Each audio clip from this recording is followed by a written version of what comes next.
একদিন মুসা আলাইহিস সালাম রাস্তা দিয়ে হেঁটে যাচ্ছিলেন। এমন সময় এক ধনী লোক তাকে দেখে জিজ্ঞেস করলেন, হে মুসা, আপনি তো আল্লাহর সাথে কথা বলেন, আল্লাহকে বলবেন আমার ধন সম্পদ যেন কমিয়ে দেন। তিনি বললেন, আচ্ছা ঠিক আছে। এরপর তিনি সামনে এগোতে লাগলেন।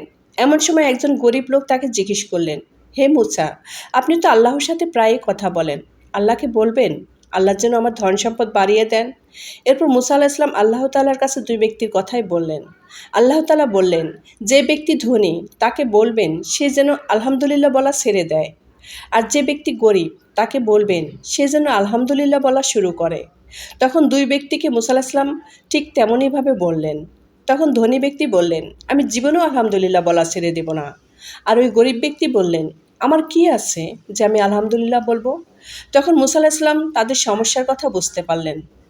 ইনশাল্লাহ আমরা এখন থেকে প্রতিটা কথায় আল্লাহর শুকরিয়া করে আলহামদুলিল্লাহ বলা শুরু করব।